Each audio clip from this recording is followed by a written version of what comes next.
reportedly been sending some kids to the hospital with symptoms like severe abdominal pain. Are these types of snacks just too flaming hot for your kids? It's a good question for Dr. Kathleen Bertraman. She's a pediatrician at St. Louis Children's Hospital, mother of 5, including her latest, an 8-week-old. So it's great to see you, Doc. Thanks for the time today. I'm sure you're busy.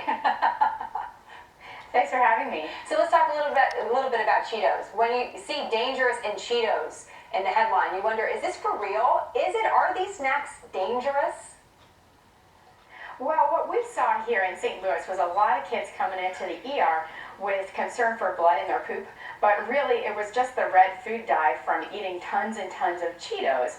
And that's the thing about Cheetos, is the flaming hot Cheetos, is that you can't just eat one, you gotta eat the whole bag. And so you've done a little work looking into this topic, and you found out that this type of snack is hyper palatable. What does that mean, and why should parents take notice?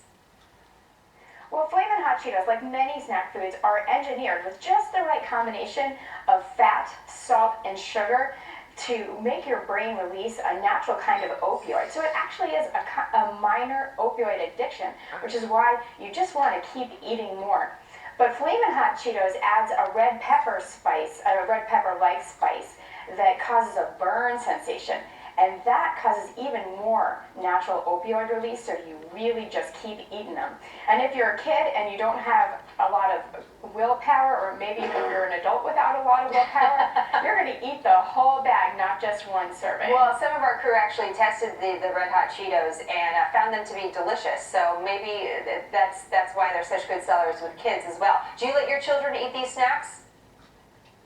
No, but you know, I had never tried them, and somebody called me a virgin because I had done a news story on them and never tried them. Well, I guess the other night, my husband and I... So you did? You went in and tried them? My husband and I broke open a bag. Well, so my husband and I broke open a bag over a glass of wine, and they were pretty good. Well, then I would be curious about the wine pairing on that. I'm sure it'd be interesting to know what actually works together. Let me ask you about this other story that we saw, because as a mom, I'm sure this is something that caught your attention as well. There are these little detergent pods that are really popular now, and they're finding, let me just make sure I have this right, the American Association of Poison Control Centers is finding there is a huge increase of children swallowing these, eating these, and one wonders, Doc, is this just kids getting into stuff that's around the house, or is there something different about this product that you really have to be careful about?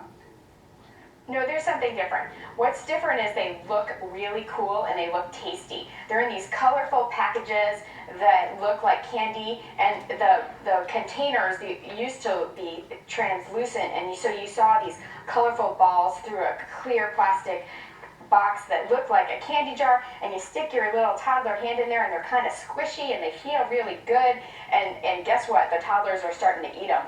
So we had about 10,000 emergency room visits in the last year for ingestion of these pods, and it's not like regular laundry detergent because it's concentrated detergent, and it causes a form of a burn, and that it burns the esophagus going down, but also it can be aspirated into the lungs, which is extremely dangerous. And these kids have to be intubated and put on ventilators in our intensive care units. Well, it sounds like a very serious situation that you must call 911 for. Doc, we have to leave it there. Absolutely. We're up against a hard break, but we hope to have you back on the show and encourage our viewers to also check out your blog. So thank you so much for the time today. Appreciate it. We'll be talking much more about a lot of big stories today, including the developments around Obamacare that's coming up on Happening Now.